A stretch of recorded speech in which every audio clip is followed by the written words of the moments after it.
Oh, bagaimana kabar saudara hari ini? Hari ini saya akan masuk pada bagian yang ketiga, saudaraku. Bagian yang terakhir dari seri firman Tuhan, The Way of Blessing. Saya akan menutup seri firman Tuhan di bulan Maret ini, saudaraku, dengan satu judul firman yang menurut saya, it's quite interesting gitu. Cukup menarik, saudara. Soar high above crisis. Terbang tinggi di atas krisis. Sebagian dari saudara melihat saya dan berkata, Pastor, is it possible? Pastor, apa bisa? Can it be done? Itu sebabnya hari ini saya akan membawa saudara untuk belajar dari kisah orang-orang, saudaraku, yang ada di dalam Alkitab yang tidak ditenggelamkan oleh krisis. Come on, saudaraku. Bahkan tidak stuck, Pak, di masa krisis. They soar high. Mereka terbang tinggi di atas krisis. Doa saya itu jadi atas hidupmu, atas hidupmu, atas hidupmu. Aminnya boleh yang paling keras, saudaraku. Tapi sebelum itu, saudara, saya ingin mengajak saudara, kita lihat terlebih dulu. Maleakhi pasalnya yang keempat, ayatnya yang pertama sampai ayatnya yang keempat. Boleh nggak beneran dibuka? Bapak Ibu kalau buka Alkitab atau Alkitab yang ada di handphone, maka di situ ada judulnya. Yang beneran buka pasti tahu. Apa judulnya Bapak Ibu? Apa? Coba dilihat judulnya. Perikopnya itu ada judulnya apa? Hari Tuhan. Ayat ini berbicara tentang hari Tuhan, saudaraku. Apa yang dimaksud dengan hari Tuhan? Sebagian dari saudara menyebutnya akhir zaman. Hari akhir, saudaraku. Kita akan melihat dari kita membaca ayat ini, kita akan menemukan bahwa salah satu tanda, saudara, hari akhir itu approaching, terjadi satu krisis yang besar. Krisis yang maha besar, saudaraku. Kalau boleh saya katakan, bukankah hari-hari ini pun pasca COVID ini, saudaraku, kita melihat pukulan demi pukulan, demi pukulan, demi pukulan, saudara. Saya ingin mengajak saudara, let's see. Apa sih kata firman tentang hal itu, saudara? Kita lihat, saudaraku. Maleakhi pasalnya yang keempat, ayatnya yang pertama sampai ayatnya yang keempat. Kita baca terlebih dulu ayatnya yang pertama. Di sana dikatakan bahwa sesungguhnya hari itu datang. Yes, ayat ini ngomong, yes, hari itu datang. Itu datang, saudaraku. Alkitab sudah mengatakan that day will come. Hari itu akan datang. Menyala seperti apa hari itu? Menyala seperti perapian. Maka semua orang gegabah, kalau dalam bahasa Inggrisnya proud, saudara. Orang sombong. Dan setiap orang yang berbuat fasik, wicked, jahat, saudara. Menjadi seperti jerami dan akan terbakar oleh hari yang datang itu. Firman Tuhan semesta alam. Sampai tidak ditinggalkannya akar dan cabang mereka. Ayat ini bercerita, saudaraku, ketika hari itu datang. Satu krisis, Pak, itu yang akan membakar banyak orang. Banyak orang tidak akan bertahan menghadapi hari itu, saudaraku. Pernikahannya terbakar. Keuangannya terbakar. Bisnisnya terbakar, kesehatannya terbakar, saudara. Dan yes, ayat ini mengatakan, Pak, that day will come. Hari seperti itu akan datang. Krisis yang seperti itu akan datang. Tapi saya bersyukur, saudara, ayat ini tidak berhenti sampai di sini gitu. Di ayat yang kedua, ketika semua itu terjadi, banyak orang hari-hari ini fokus pada ayat pertamanya. Aduh gimana Pastor, aduh nanti kalau, kayak gitu kan. Tapi let's see, ayat keduanya ngomong apa, saudara? Kita lanjutkan. Tetapi kamu, katakan saya lebih keras, saudaraku. Katakan saya lebih lagi. Tetapi kamu, masalahnya bukan sembarangan kamu. Kamu yang mana gitu saudara? Kamu yang seperti apa? Ayat ini berkata, kamu yang takut akan namaku. Siapa ini saudara? Orang-orang yang jalan di jalannya Tuhan. Aminnya yang keras. Orang yang takut akan Tuhan, siapa mereka? Orang yang berpegang pada ketetapan dan hukumnya Tuhan. Katakan amin yang keras. Siapa orang yang berpegang kepada ketetapan dan hukum? Orang yang komit pada perjanjian.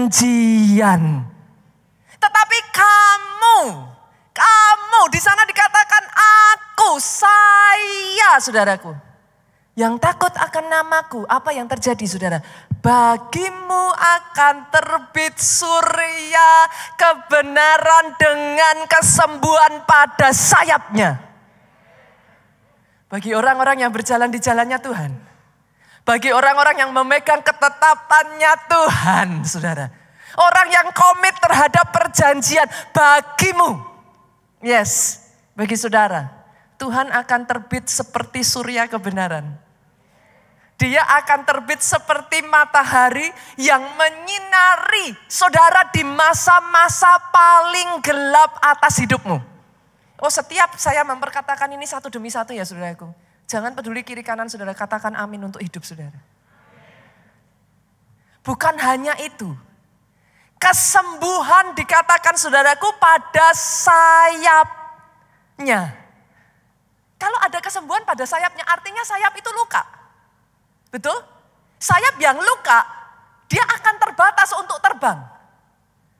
Setidaknya saudaraku, dia tidak akan bisa terbang terlalu tinggi. Sayap yang luka bahkan Pak, di sebagian keadaan tidak lagi bisa dipakai untuk terbang. Tapi hari ini saya membawa kabar baik kepada saudara. Engkau yang terus berjalan di jalan Tuhan. Orang kiri kananmu boleh mengatakan kau bodoh. Orang kiri kananmu boleh berkata engkau gak masuk akal. Ngapain zaman sekian? Ini zaman orang gila, ikut-ikutan gila. Kalau gak gila gak dapet. Tapi untuk engkau yang terus memegang ketetapan Tuhan. Memegang komit di dalam covenant-nya Tuhan. Lihat ini saudaraku. Saya berkata atas kehidupan saudara. Ada kesembuhan pada sayapmu. Oh aminnya yang paling keras. Kalau mau tepuk tangannya paling meriah buat Yesus Tuhan kita. Ada kesembuhan pada sayap pernikahanmu. Saya berkatakan saudaraku. Oh yes, ada kesembuhan pada sayap kesehatanmu. Ada kesembuhan pada sayap keuanganmu. Oh saya berdoa saudaraku. Ada kesembuhan pada sayap rohanimu. Yang suam-suam kuku. Yang rohnya sudah sempat hampir padam. Kesembuhan. I speak healing saudara. Saya perkatakan kesembuhan sehingga sayap yang tadinya Pak tidak bisa terbatas. Saudara mau terbang itu kayak sudah tidak mampu. Saudara kayak rasanya terkurung. Sayap itu terluka. Tapi hari ini I speak healing. Saya perkatakan kesembuhan atas sayapmu saudaraku. Itu sebabnya saya memberi judul firman ini Soar High. Itu yang saya sebut engkau terbang tinggi di atas krisis. Jadi. Kalau mau tepuk tangannya yang paling meriah buat Yesus Tuhan kita. Jadi atas hidupmu saudaraku. Dan ketika itu terjadi. Engkau yang tadinya terbang tinggi sekarang tadinya sempat terluka, engkau terkurung saudara. Ketika itu terjadi, lihat ayat ini berlanjut seperti apa saudara. Kamu akan keluar dari apa? Keluar dari krisis. Keluar dari apa? Keluar dari keterpurukanmu. Kamu akan keluar. Lihat ini saudara. Dan berjingkrak-jingkrak seperti anak lembu lepas kandang. Oh, saya melihat ada kegirangan saudara. Ada kelepasan. Ada kebebasan. kamu akan berjingkrak-jingkrak. Tidak lagi menangis, Pak. Tidak lagi terpuruk, Pak. Tidak lagi tertunduk. Tapi berjingkrak-jingkrak seperti anak lembu lepas kandang. Dan lihat ini saudaraku, bukan hanya itu saja. Ayat yang ketiga, wow. Kamu akan menginjak-injak orang fasik. Ini bahasa Inggrisnya tread down. The wicked. Orang yang tadinya mean harm to you. Orang yang tadinya merancangkan kecelakaan atas hidupmu. Orang yang tadinya berusaha merampas hakmu. Orang yang merancangkan kecelakaan atas hidupmu. You will tread down. Tuhan akan membalikkan keadaan, saudara. Ayat ini berkata, sekarang justru diinjak balik. Artinya apa? Dia bangkit di tengah krisismu. Dia bangkit menjadi pembela atas hidupmu. Oh aminnya saudaraku, amin, amin, amin, amin. Terjadi. Pertanyaannya sekarang, Pastor, how can it be done? Bagaimana itu bisa terjadi? Bolehkah saya mengatakan kepada saudara, firman Tuhan itu menyenangkan, saudaraku. Oh, read the Bible. Semua jawaban ada di sana, saudaraku. Ayat yang keempat ya, kita masuk ya. How can it be done, Pastor? Bagaimana saya bisa mengalami itu semua? Lihat, saudara. Ayat yang keempat, ingatlah kepada Taurat yang telah kuperintahkan kepada Musa hambaku di Gunung Horeb. Artinya apa, saudara? Ingat akan firman Tuhan. Ingat firman-Nya. Untuk disampaikan kepada seluruh Israel. Ya ini apa, saudara? Lihat ini. Ketetapan-ketetapan dan hukum-hukum. Tadi kita sudah tahu, saudara. Ketetapan-ketetapan dan hukum-hukum itu bicara apa, saudara? Covenant. Perjanjian. Ingat perjanjiannya. Di dalam perjanjian itu terdapat ketetapan dan hukumnya. Ingat itu. Yang mengerti aminnya yang paling keras. Saya berdoa ya saudaraku. Justru di masa yang tidak mudah. Justru di masa krisis. Saya perkatakan orang yang tetap berpegang kepada firman. Komit berjalan di jalannya Tuhan. Memegang perjanjiannya Tuhan. Krisis tidak akan menghancurkan saudara. It will not gonna crush you down. Krisis adalah alat, Pak. Engkau terbang lebih tinggi. Isn't it excited? Bukankah itu menarik, saudaraku? To see it differently. It will not gonna crush you down. Itu tidak dimaksudkan untuk menghancurkan saudara. Itu sebabnya sejak dari hari ini kuncinya apa, Pak? Ingat firman-Nya. Boleh nggak saya mengajak, yuk kita berlomba yuk saudaraku. Bukan lomba berapa kali ke gereja, tapi berlomba yuk mengoleksi berapa kali kita melakukan firman. Boleh? Kita buka perlombaan yuk Pak. Enggak cukup hanya duduk di sini dan mendengar firman, katakan amin. Kita berlomba menjadi pelaku firman. Koleksi satu demi satu ketetapan, baca saudara. Dari Kejadian baca, tulis satu-satu. Apa yang jadi perjanjian Tuhan dengan kita. Koleksi satu persatu, temukan satu persatu. Dan setelah itu saudaraku, yuk kita berlomba jadi pelaku firman. Dan lihat, di masa krisis sekalipun, you will soar high. Engkau akan terbang tinggi. Tepuk tangannya sekali lagi yang paling meriah buat Yesus Tuhan kita. Saya akan mengajak saudara melihat satu ayat lagi saudaraku.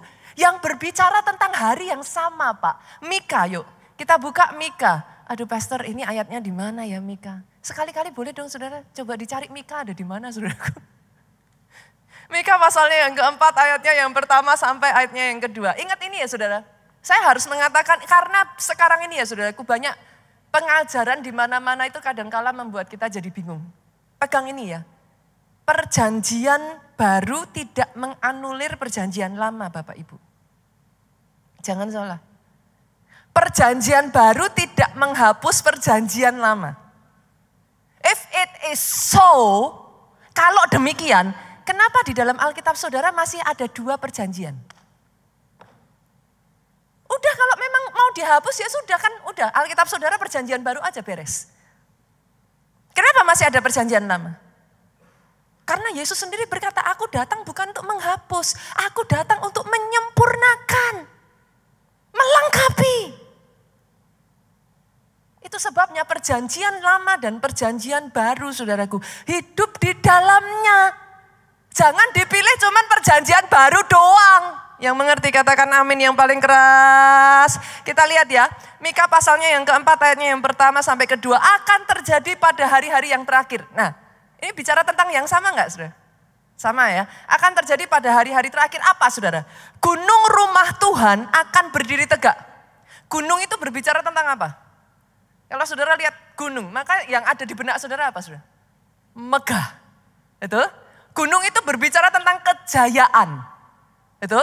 Gunung itu berbicara tentang kemuliaan saudara. Akan terjadi pada hari akhir gunung rumah Tuhan. Kemegahan rumah Tuhan. Kejayaan rumah Tuhan. Gereja Tuhan. Anak-anak Tuhan akan berdiri tegak. Akan dipulihkan saudara. Anak-anak Tuhan akan dipulihkan kembali kejayaannya. Ditegakkan kembali. Bukan hanya dipulihkan, lihat ini saudara. Tegak mengatasi gunung dan menjulang tinggi di atas bukit bangsa-bangsa saudaraku. Tegak di atas gunung dan akan mengatasi di atas bukit-bukit. Akan tiba waktunya di mana kejayaan anak-anak Tuhan, gereja Tuhan, rumah Tuhan bukan hanya dipulihkan, tapi dipulihkan melebihi yang lainnya. Berapa banyak anak Tuhan yang siap di tempat ini? Ketika sayapmu yang terluka kembali dipulihkan, disembuhkan saudaraku. Engkau akan dibawa terbang tinggi mengatasi yang lainnya. Dan ketika itu terjadi, lihat saudara, bangsa-bangsa akan berduyun-duyun ke sana. Oh amin, amin. Saya katakan terjadi saudaraku. Banyak suku bangsa akan pergi serta berkata, mari kita naik ke gunung Tuhan. Ke rumah Allah Yakub. Supaya apa saudara? I besar. Tuhan mengajar kita tentang jalan-jalannya. Excited saudara. Yang tadinya yang belajar jalannya Tuhan hanya di rumah Tuhan. Tapi akan tiba waktunya mereka datang kepada saudara bertanya seperti apa jalannya. Yang kita belajari saudaraku sekian minggu ini. Sekian bulan ini saudaraku. Akan tiba waktunya satu demi satu ketika saudara jadi pelaku firman. Ya mengerti katakan amin. Tidak cukup hanya datang. Tidak cukup hanya dengar. Jadi pelaku. Kenapa? Hanya ketika itu terjadi sayapmu sembuh. Hanya ketika itu terjadi kau terbang tinggi. Hanya ketika itu terjadi kau diangkat melebihi. Dan ketika semua itu satu demi satu terjadi saudaraku, orang akan berduyun-duyun datang mencari ke gunung Tuhan. Mereka mau belajar jalannya Tuhan. Secara dunia kita belajar kemarin gak masuk akal. Dari mana masuk akalnya? Kunci sukses kok bertobat. Saya yakin saudaraku gak ada yang namanya saudara pergi ke motivator manapun. Kunci sukses nomor 1 bertobat. Ada pernah dengar? Gak ada. Tapi yes it is. Kenapa? Karena kita sebagai anak Tuhan menyadari Pak. Sejak dari mula Tuhan tidak menciptakan engkau ada di keadaanmu sekarang. Kelimpahan Pak, tidak kekurangan apapun, baik adanya. Dosa adalah akar dari kemiskinan. Sejak dari saat itulah tanah pun dikutuk saudara. Tapi 2 Tawarik mengatakan ketika engkau datang kepada Tuhan bertobat, mengaku dosamu, meninggalkan jalanmu yang jahat. Apa kata firman? Bukan hanya engkau diampuni. Oh, I rejoice over this verse, saudaraku. Tanahmu pun I will heal your land. Tanah pun disembuhkan, Pak. Oh, itu sebabnya saudaraku, jalan Tuhan itu higher than our way. Mana kepikir kita manusia? Kadang kita manusia kepengennya pakai jalan kita, Pak. Tapi doa saya ya saudaraku, dia akan memunculkan kehausan dan kelaparan yang begitu besar ya. Di hari akhir, lihat saudara. Apa yang dinubuatkan di hari akhir, Amos pasalnya yang ke-8 ayat 11. Saya perkatakan jadi atas jemaat keluarga Allah. Saya perkatakan jadi atas orang Kristen di Indonesia. Saya perkatakan jadi atas bangsa ini, saudara. Sesungguhnya, lihat ini, waktu akan datang. Demikianlah firman Tuhan. Aku akan mengirimkan kelaparan ke negeri ini. Wow. Bukan kelaparan akan makanan dan bukan kehausan akan air. Melainkan akan mendengarkan firman Tuhan, saudaraku. Akan tiba hari itu. Dan sedang terjadi. Merasa gak saudara, hari-hari ini kayak saudara tuh kayak punya kehausan lebih. Pengen tahu lagi gitu. Pengen belajar.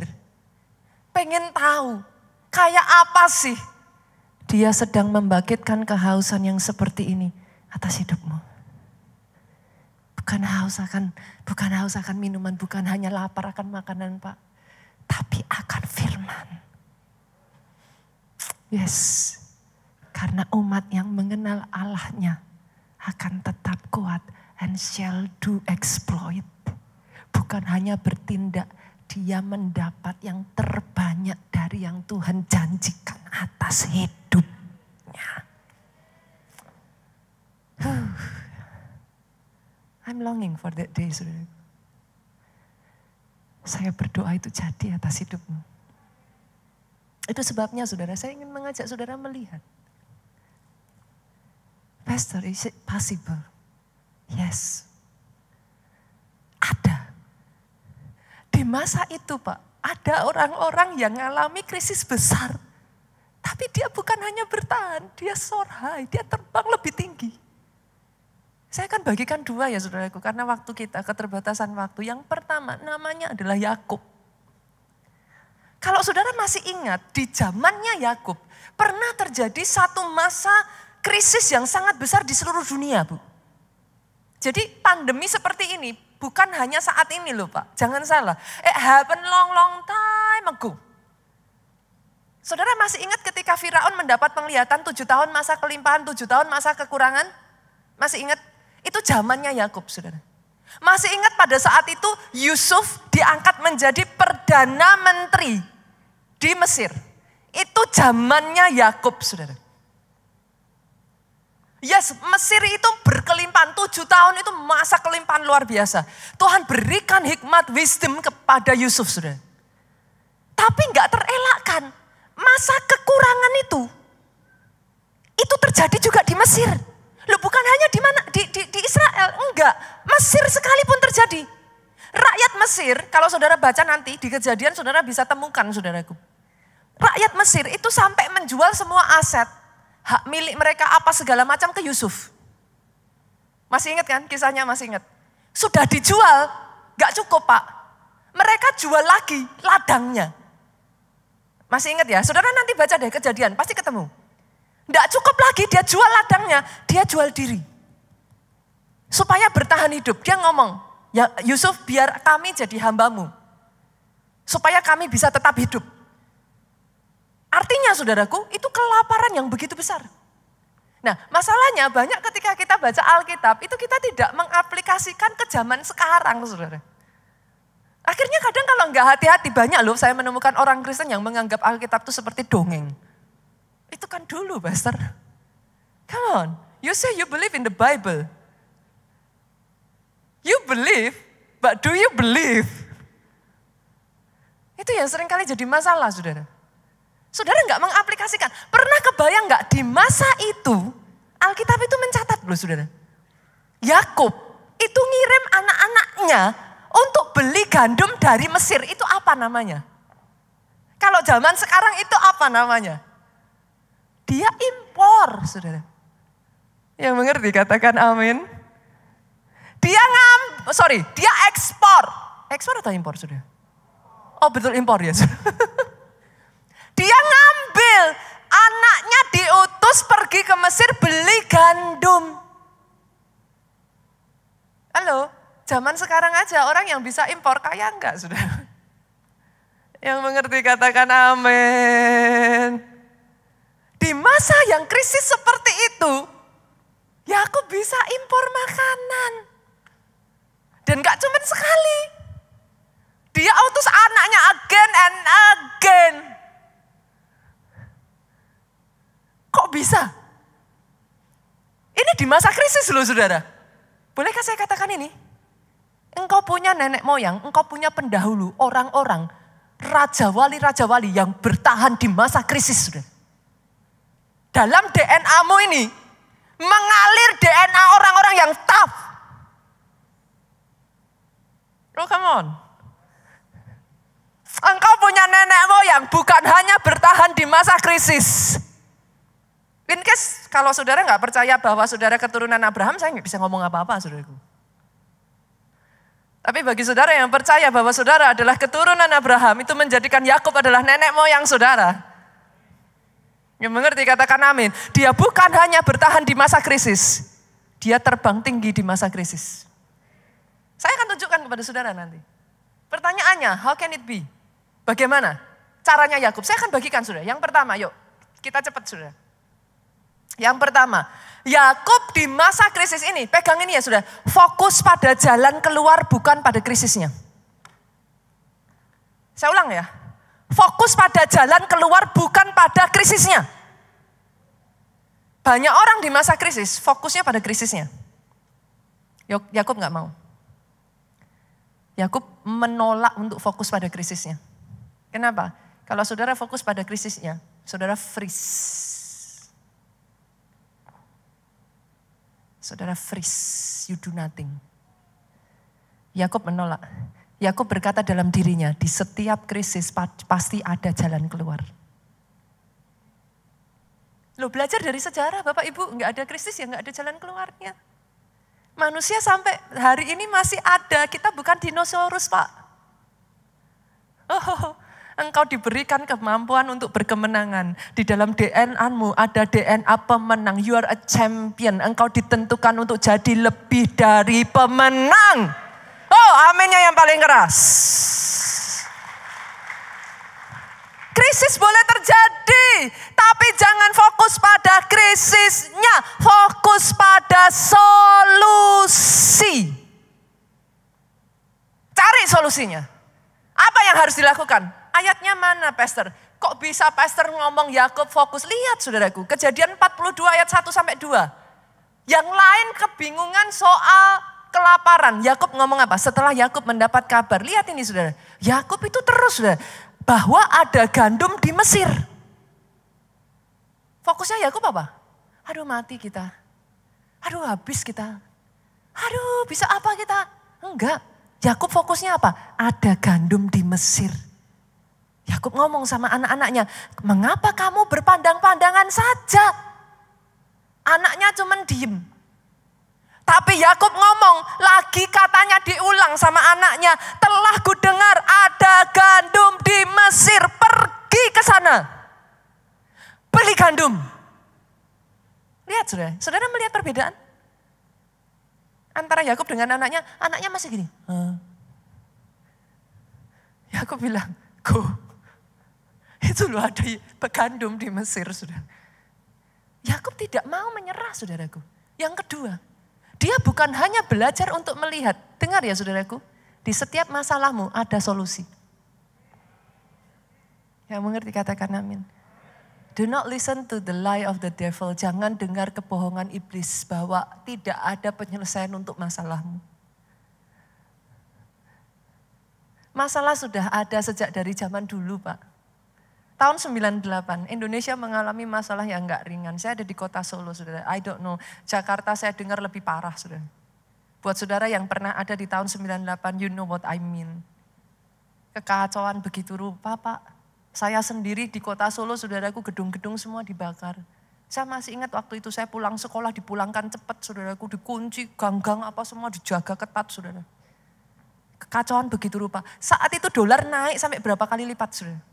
Zaman itu kalau saya nggak salah tuh 2.000-2.500 ya Bapak Ibu ya.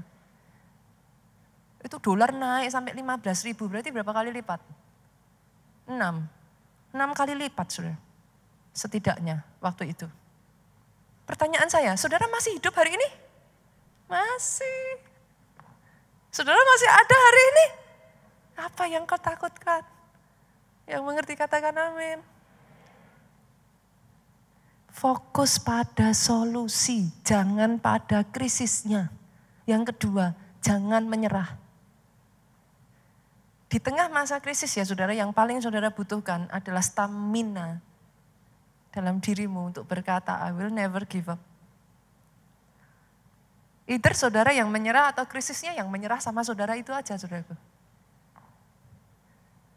Selama kau tidak menyerah, pasti ada jalan. Yakub tidak mau menyerah. Seluruh Israel kehabisan bahan pangan saudaraku. Yakub ngomong, di Mesir ada makanan, go. Dan yang ketiga, lihat ini saudaraku. Yang ketiga, apa yang membuat Yakub itu dia terbang tinggi di masa krisis? Dia bergerak aktif. Tadi saya sudah katakan, dia bergerak aktif. Anak-anaknya masih melongo, anak-anaknya masih Tapi Yakub bilang cepat pergi. Gerak aktif. Banyak orang ya, saya menemukan ya saudara yang jadi masalah ya. Saudara tahu nih, ada peluang ya. Tapi do nothing. Enggak berani. Apa orang Jawa bilang jegegek. Apa? Diam aja. Di masa pandemi kemarin ya saudaraku, orang-orang yang belajar melihat ada kesempatan di dalam kesempitan. Orang-orang yang bergerak. Dia maju lebih cepat saat ini. Dia menang lebih besar saat ini. Tahun 98, orang-orang lari ketakutan saudaraku. Mobil-mobil saya masih ingat waktu itu di Jakarta. Mobil-mobil mewah-mewah, bagus-bagus Pak, dijual murah Pak. Orang lari itu pas persis kejadian Pastor Jonathan tuh pulang dari Amerika saudaraku datang di Jakarta. Dia bingung saudara ngelihat bagaimana itu mobil-mobil dijual cuman harga paling berapa. Berapa puluh juta, 100 juta apa dilepas saudaraku. Supaya dapat cash. Mereka lari keluar saudara. Di momen seperti itu orang yang tidak diem, orang yang gerak aktif. Saya mendengar kisah-kisah kesaksian saudaraku. Justru dibeli, truk-truk itu dibeliin saudaraku. Dibeli. Setelah masa itu berlalu, dia jadi penguasa yang baru saudara. Boleh enggak? Yuk belajar dari krisis yuk saudara. Kan sudah terjadi berkali-kali. Yang mengerti katakan amin. Next time kalau terjadi lagi, jangan takut. Jangan terpaku, jangan freeze. Selalu ada solusi, selalu ada kesempatan di dalam kesempitan.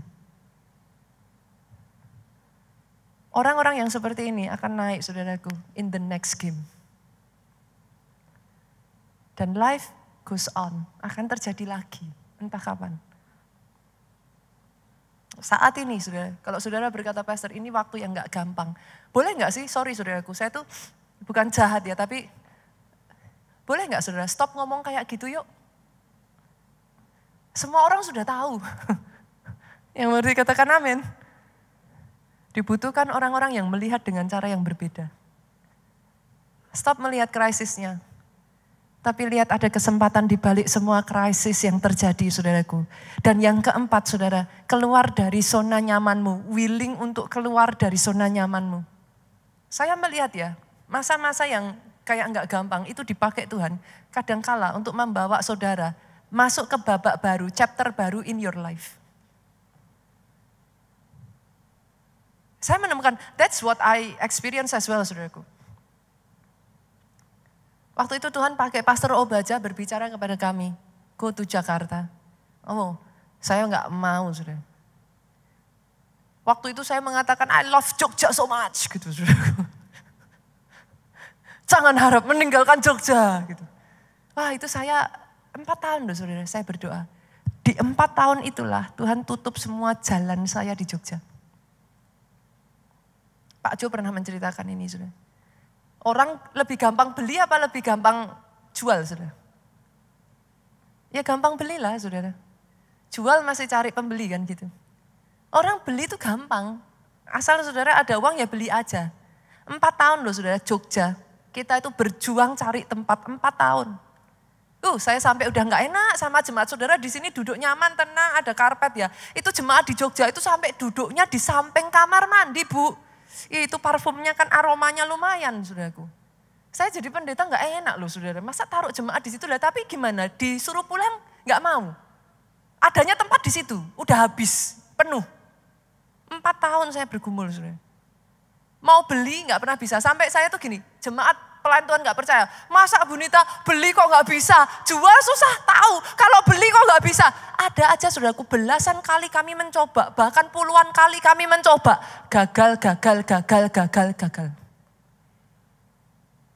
Pak Jo tuh sampai gini, ya sudah nggak usah ditawar. Oke, batal, saudara. 4 tahun. Tapi masa itulah Tuhan berbicara melalui Pastor Obaja. Pergi ke Jakarta. Yakub itu nggak gampang loh saudara, disuruh Tuhan pergi ke Mesir. Itu Yakub udah usia tua loh saudara. Yang mengerti katakan amin. Nggak gampang. Tapi dengar ini, Tuhan sediakan Goshen justru di masa krisis. Buat saudara yang bisa melihat. Yakub meninggalkan Israel saudaraku. Dia menempati Goshen. Doa saya ya hari ini kalau saudara ada di masa seperti ini. Dekat-dekat sama Tuhan saudara. Tajamkan telinga saudara. Pagi hari dia membuka telingaku untuk mendengar. Banyak doa saat teduh dekat sama Tuhan saudara. Saya berdoa ya untuk saudara yang benar-benar bisa tangkap rema firman ini. Ada Goshen atas hidupmu. Bahkan sampai detik hari ini saya terakhir pergi ke Mesir. Pemandunya masih ngomong, Goshen itu Pak, satu tanah yang sangat subur sampai detik hari ini. Tuhan sediakan.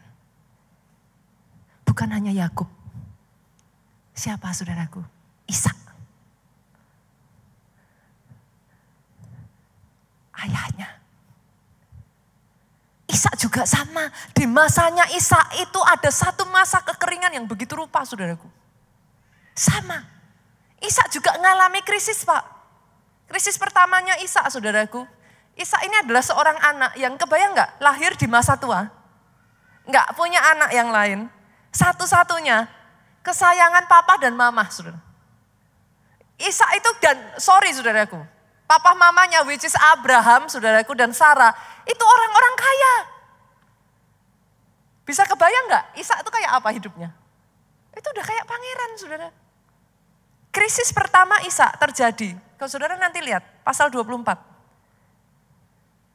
Pasal 23 masuk 24 itu nanti saudara akan temukan saudaraku. Sarah meninggal. Sarah meninggal. Itu krisis pertamanya Ishak, saudara. Kebayang nggak?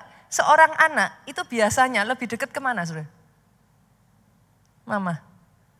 Ini anak satu-satunya. Kayak apa, saudara? Kehilangan mama. Nggak gampang. Kadang kita baca Alkitab nggak pernah terpikirkan, saudara. Karena nggak diaplikasikan, saudara. Kita cuma baca seperti kayak somewhere out there aja. Oh ya, Sarah meninggal, that's it. Saudara nggak kepikir bagaimana ketika Sarah meninggal itu pukulan seperti apa buat Ishak. Tapi lihat saudara, kita buka ya. Kejadian pasalnya yang ke-24. Apa yang terjadi setelah Sarah meninggal? Lihat ini saudara, ini sesuatu yang unik sekali. Pasal yang ke-24 saudaraku. Lihat. ayatnya yang ke-67. Saudara nanti lihat ya. Ishak mendapat pasangan hidupnya yaitu Ribka. Setelah krisis, ada berkat.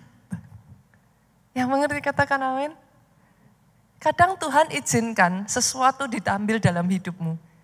Saudara meronta-ronta mempertahankan apa yang Tuhan ambil. Tapi Tuhan memberikan sesuatu yang lebih baik dalam hidupmu. Maafkan saya tidak mengatakan bahwa kehilangan Sarah terus kemudian Ribka, dapat istri Ribka itu lebih baik daripada kehilangan Sarah. That is not what I mean, saudaraku. Tapi Tuhan punya masa depan untuk engkau. Apa yang sudah di belakang, tinggalkan. Jangan terus dipegang. Jalan bersama dengan Tuhan. Dia menyediakan di setiap krisis ada anugerah. Kejadian lagi yang kedua, saudaraku. Krisis yang kedua. Terjadi atas kehidupan Ishak apa, saudara? Kali ini Abraham yang meninggal, Pak. Oh, kehilangan mama gak gampang, saudara. Kehilangan papa itu kalau boleh buat saya ya, itu seperti kayak kehilangan figur. Abraham itu menjadi role modelnya buat Ishak loh, saudara. Tempat Ishak curhat, tempat Ishak berbagi cerita, saudara. Tapi coba baca, Kejadian 25, yuk kita lihat. Kejadian 25, saya tuh kadang kalau melihat ini ya saudaraku, saya tuh takjub loh saudara. Amazing, ayatnya yang ke-11 bagian A. Setelah Abraham mati, setelah Abraham meninggal, Allah memberkati Ishak anaknya itu. Wow. Kadangkala ya saudaraku, certain death brings blessing. Saya ulang ya saudara. Ketika Tuhan membuat bagian tertentu dalam hidupmu itu mati, kedaginganmu dimatikan. Ada banyak hal kadang tuh ditarik, diambil sama Tuhan ya saudaraku. Bukan untuk karena Tuhan gak sayang, but He wants to bring blessing. Kadang seperti Ishak gini ya saudaraku, diizinkan saya hanya berdoa ya saudara. Dalam kehidupan kita nih ya saudara, there is a season of life.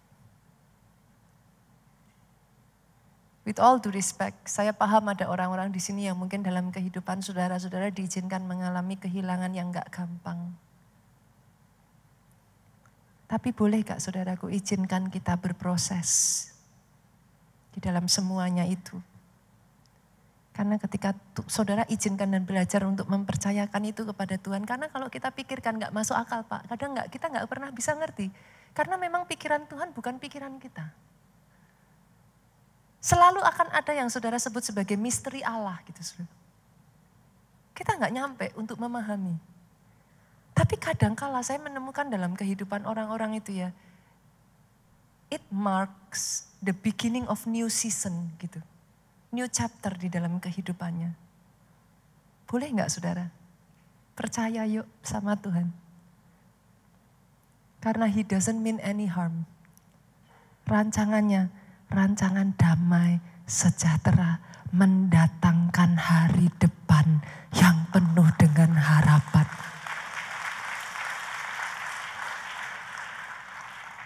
Grief pasti, berduka pasti Pak.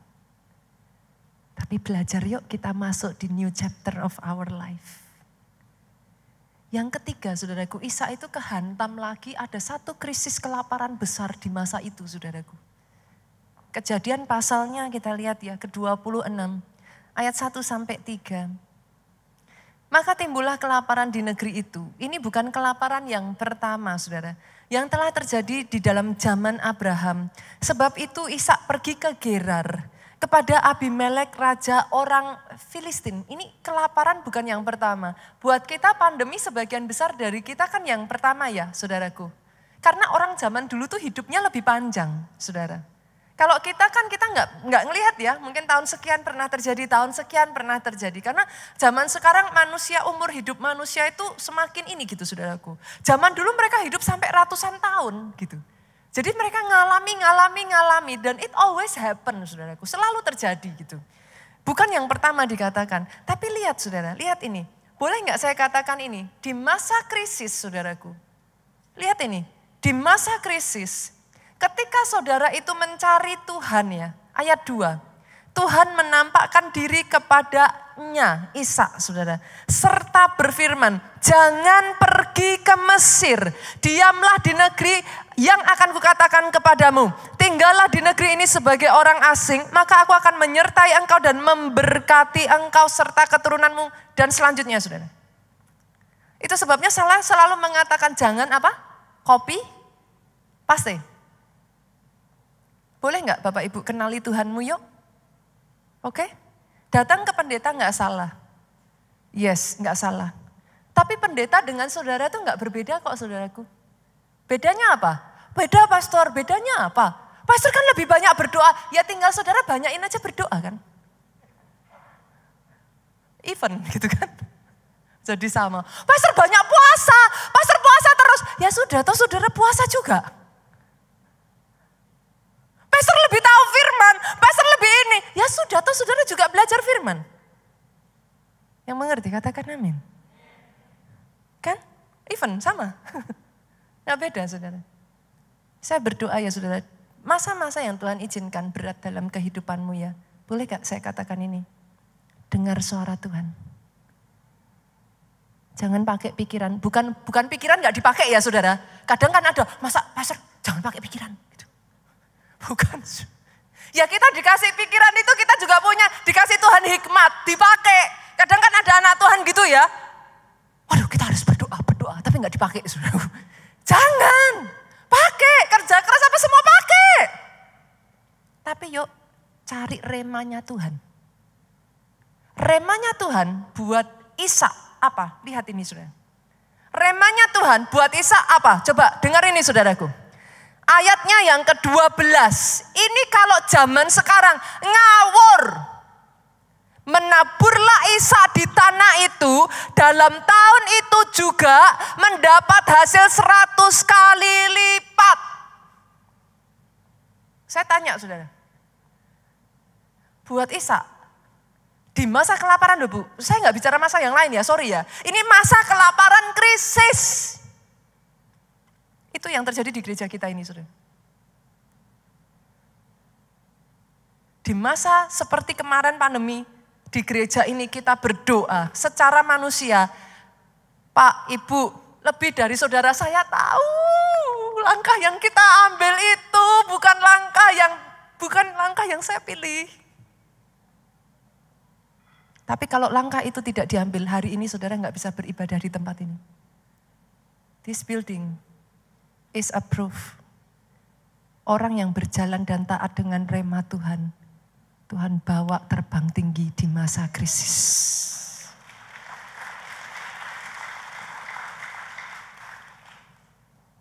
Gedung ini tahun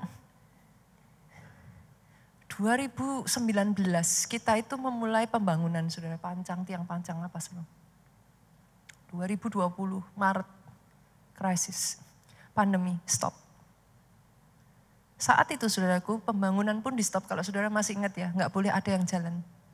Titik itulah adalah titik penentuan. Pada saat itulah saya dan Pastor Joe kami itu berdoa, saya cari wajah Tuhan. Saudara. Sama seperti Ishak. Masa krisis saudara punya dua pilihan, hancur atau terbang lebih tinggi. Saya memilih untuk datang di kaki Tuhan saudara. Tutup telinga kiri, tutup telinga kanan. Karena semua orang pasti akan it takes faith untuk saudara obey. Kenapa Tuhan senang dengan obedient?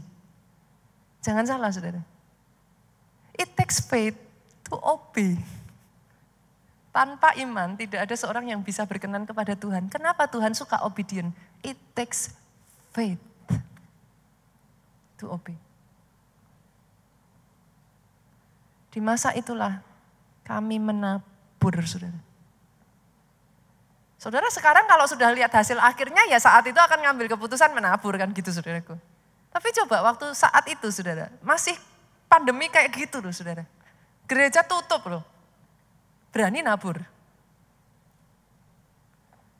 Orang yang mengenal Tuhannya akan kuat and shall do exploit, bertindak dapat yang terbesar.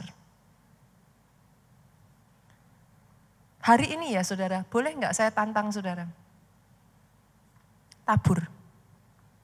Minggu lalu kita belajar saudara tentang hal ini. Tabur. Tabur apa?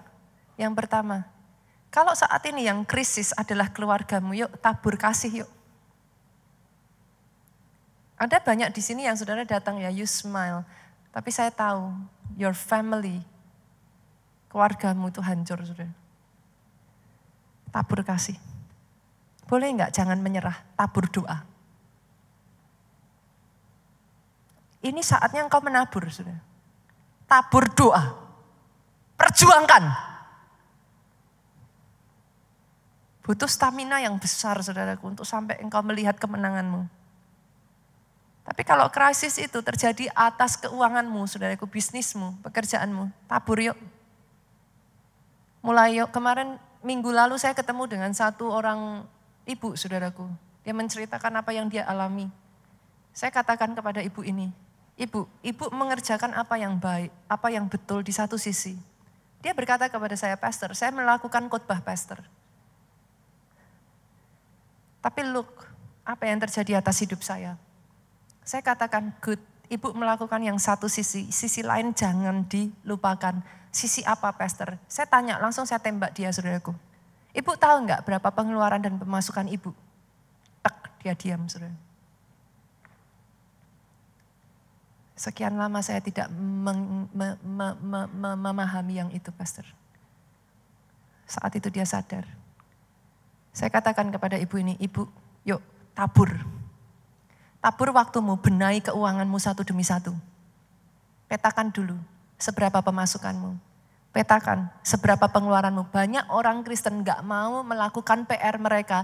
Yang ada cari pendeta nangis, saudaraku. Mengapa Tuhan izinkan semua terjadi? Yang mengerti katakan amin.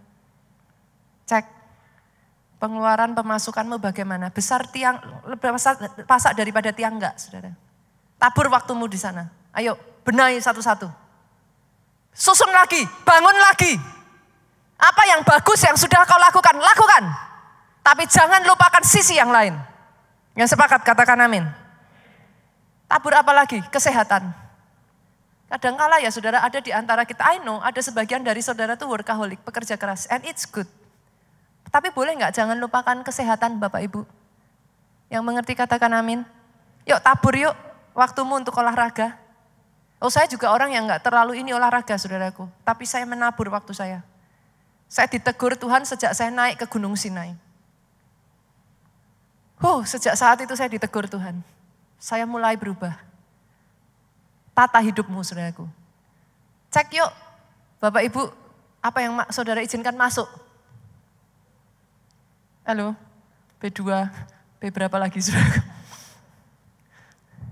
Cek yuk, boleh. Istirahatnya yang cukup Bapak Ibu. Tabur saudara, itu harus ditabur kok saudara. Di setiap bagian tabur. Tapi boleh enggak, saya juga mengatakan ini. Tabur yuk, seperti yang kemarin saya katakan. Sudah mulai dilakukan belum? Tabur ke orang tuamu. Tabur ke orang yang membutuhkan. Tabur ke pekerjaan Tuhan. Yuk. Jadi bagian, biar hidup kita ini ya saudaraku, boleh saya katakan ini saudaraku, boleh gak sih di gereja itu diajarkan proporsi yang balance Bapak Ibu?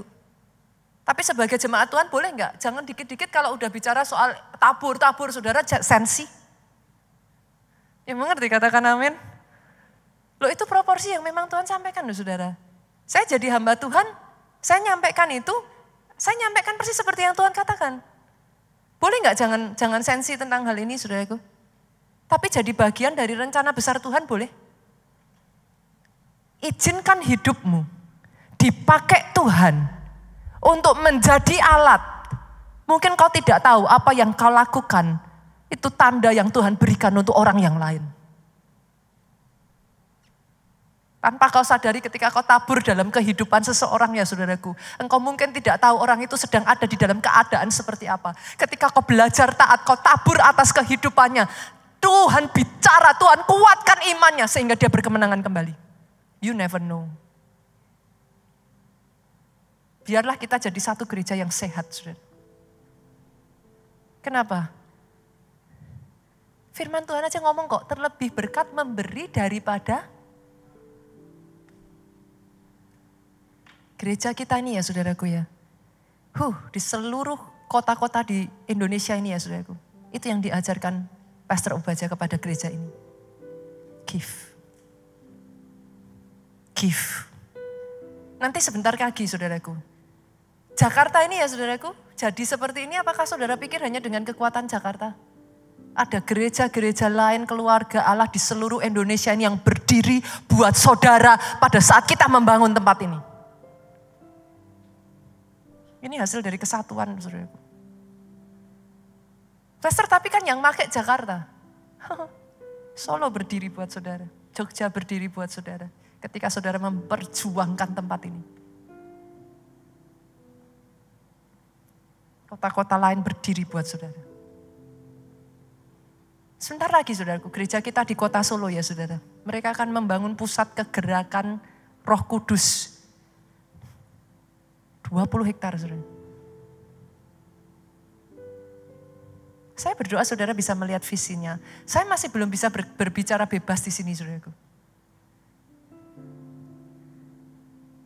But it will be huge. Ada sebagian dari saya yang berkata, Pastor, apakah itu bukan ambisi manusia? Saudaraku, 30 years. Kalau toh itu ambisi manusia, saya memahami Pak, 30 tahun, we cannot do it. Kalau tidak ada restu dari Tuhan, manusia sia-sia membangunnya. Tapi dengar ya saudaraku, satu hari kelak ya dari tempat ini.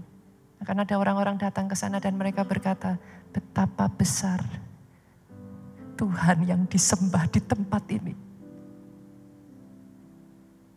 Itu akan menjadi tempat di mana doa diangkat 24 jam dalam sehari saudaraku. Itu akan menjadi tempat di mana kita akan membangun di sana saudaraku panti asuhan anak-anak yang tadinya terbuang, yang gak punya pengharapan, gak punya masa depan ya saudaraku. Tempat itu akan dipakai membangkitkan mereka menjadi pahlawan-pahlawannya Tuhan. 24 hours dari tempat itu mereka akan dididik saudaraku, mereka akan dibawa. It will be a healing center. Tempat orang datang dan disembuhkan. Rohnya disembuhkan, jiwanya disembuhkan saudaraku. Hidupnya dipulihkan. Itu akan jadi satu tempat saudaraku. Buat sebagian dari saudara, halo, saya nggak minta saudara angkat tangan. Tapi saudara yang memasuki usia emas, bolehkah saya berkata kepada saudara, pelayanan yang Tuhan mau kerjakan adalah pelayanan 3 generasi. Anak-anak, anak muda, orang-orang yang sudah tua, semua dipakai Tuhan. Tidak ada pensiun. Sampai nanti satu waktu kelak kita kembali, saudaraku, kita pulang. Tidak ada pensiun. Selagi kita masih hidup. Yuk, maukah saudara dipakai jadi alatnya Tuhan? Memperbesar kerajaan Tuhan di muka bumi ini. Heaven on earth. Saat ini saudara datang ke sini boleh saudara. Engkau ada dalam keadaan hancur boleh, gak apa-apa. Tapi yuk dipulihkan, setelah itu sediakan hidupmu untuk mencari orang-orang di luar sana yang hancur seperti engkau. Jangan terus mengasihani diri. Jangan terus berdiam diri. Jangan freeze. Datang ke sini saudara. Pulihkan hidupmu. Cari wajah Tuhan. Dengar firman. Tapi setelah itu saya tantang. Yuk tabur. Tabur waktumu. Senggol kiri kanan. Jadi KKS. Oh benar saudaraku. Lah kalau semua orang maunya dilayani. Lah siapa yang melayani? Yang mengerti katakan amin. Lu kasihan lo pendetanya saudara kalau habis khotbah turun persembahan. Habis persembahan naik lagi. Jreng main musik saudara. Loh, hari ini saudara beribadah di sini. Anak-anak saudara siapa yang jaga di bawah? Ada kakak-kakak yang menyediakan hidupnya dipakai untuk menjagai anak-anak saudara, membawa anak-anak saudara sejak kecil sudah kuat. Itu semua apa? Ministry. Tabur saudara. Tabur hidupmu, tabur waktumu, tabur tenagamu. Jadi bagian dari kegerakan besarnya Tuhan. Yang mengerti aminnya yang paling kuat. Boleh gak sih saya nyanyikan lagu ini? Saya tiba-tiba jadi hidup ini. Kunci apa ya? Adalah kesempatan hidup ini. Thank you Pak Yos. Yuk bangkit berdiri. Oh Yesus Tuhan. Hidup ini untuk melayani Tuhan. Oh yes. Jangan sia-siakan waktu yang Tuhan. Amin, amin, amin, amin, amin, amin, amin, amin. Harus jadi sama-sama yuk saudaraku boleh katakan oh Tuhan. Oh Tuhan, pakailah hidupku selagi aku masih kuat. oh Yesus Tuhan. Amin, amin, amin, amin, amin, amin, amin, amin, amin, amin, amin. Pulang ke rumah Bapa. Oh hidupku ini Tuhan sudah jadi berkat. Berapa banyak dari saudara yang mau di dalam kehidupan saudara-saudara katakan Tuhan, ya saat ini aku masih butuh dipulihkan. Pulihkan aku Tuhan. Tolong aku Tuhan. Tapi katakan juga kepada dia saudaraku, pakai hidup ini Tuhan. Jadi berkat buat orang yang lain. Berguna. Do something.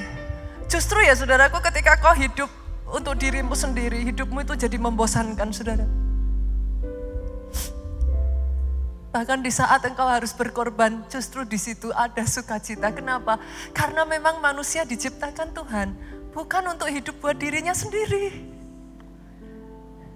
Menjadi satu bagian dari rencana besarnya Tuhan. Berapa banyak dari saudara yang mau? Jangan lihat kiri kanan. Tapi kalau itu yang kau katakan saudaraku, angkat tanganmu dan katakan kepada Tuhanmu, oh Tuhan, ini hidupku Tuhan. Yes Lord.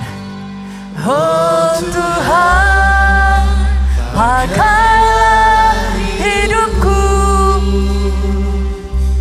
selagi aku masih kuat. Sampai nanti tiba waktunya Tuhan.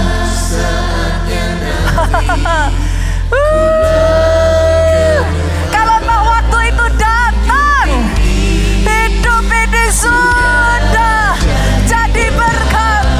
Angkat tanganmu katakan, oh Tuhan, pakailah hidupku selagi aku masih kuat. Oh yes, oh yes, oh yes.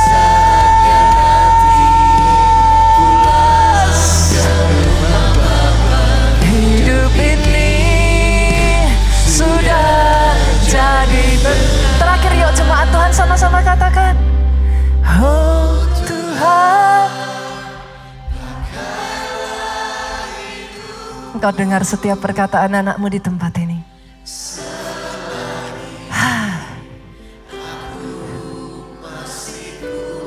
Sampai waktunya tiba, tidak ada penyesalan Tuhan. I live the legacy. Hidup ini sudah jadi berkat.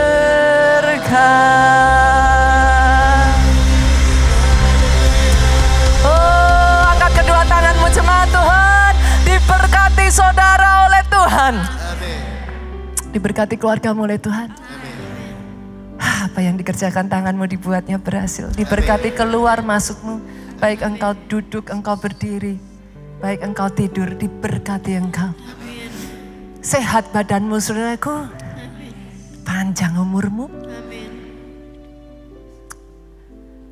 Tidak akan pernah engkau kekurangan dengan kesaksian. Mulutmu ini tidak akan pernah kering. Dengan cerita betapa Tuhanmu baik dalam hidupmu. Pulang dengan membawa sukacita. Damai sejahtera Allah Bapa, saudaraku, cinta kasih Yesus Kristus putranya. Persekutuan dengan rohnya yang kudus, yaitu Roh Kudus sekarang sampai selama-lamanya. Engkau yang diurapi, diberkati, katakan dengan suara yang paling keras. Amin.